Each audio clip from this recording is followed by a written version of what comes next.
Okay, MOSH is like super easy to use, but it's so it's so hard. It's so easy to use that it's hard, right? So I'm just going to show you what. So let's do this. Let's look at how MOSH works. So I've got a server. I'm going to MOSH into it rather than SSH, right? So here we go. Okay, and I'm in, right? So okay, rather than SSHing, we MOSHed. What does that mean? Well, what it means is that I can disconnect my Wi-Fi and then switch networks, whatever, and this will like stay shelled in, right? So, okay, that's great, right? You don't ever have to worry about reconnecting your SSH or setting SSH timeouts or SSH pings or whatever all those weird settings are. It just it uses UDP and it doesn't rely on this idea of like getting all the data back all the time and having this real-time stream of data all the time. So once it reconnects, it gets the current screen as opposed to streaming all your data. So it's really easy. Now, so if I TCP dump, you can see what's going on here. The tricky thing about it you need to understand is that right now I'm going to run a watch here. Okay, so I'm going to kill this MOSH process. So I'm going to say kill 4871. Okay, so I just killed that MOSH process.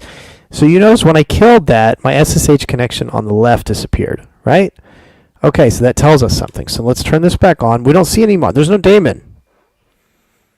There's no daemon. I'm going to put it in the bubble. There is no MOSH daemon. There's no MOSH daemon. Okay? It's just a thing that you run client side, except that you need the binary installed on the server. That's the thing. So what happens when I'm over here on my machine and I try to MOSH in? I MOSH in, and then what happens? Okay, so then you can see this thing comes up, right?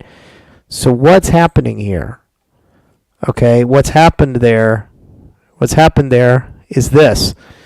Okay, that MOSH server process, this guy over here, SSHs into the machine and starts a MOSH server up on the box.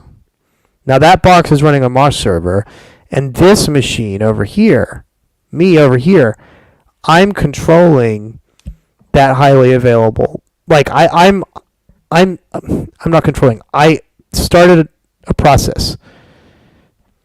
Okay, and if I exit, it's fine. That MOSH server then goes away once I exit.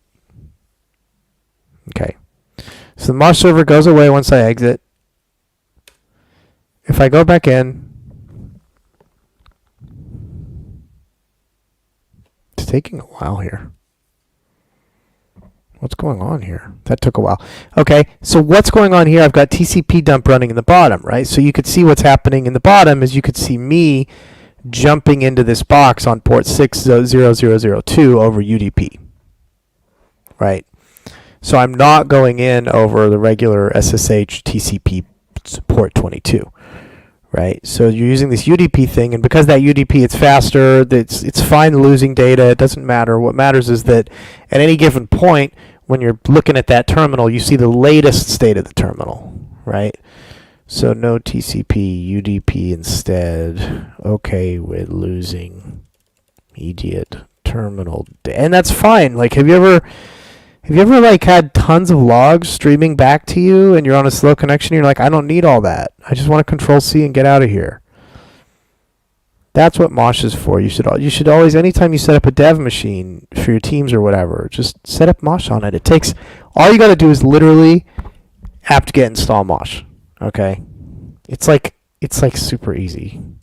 History grep MOSH.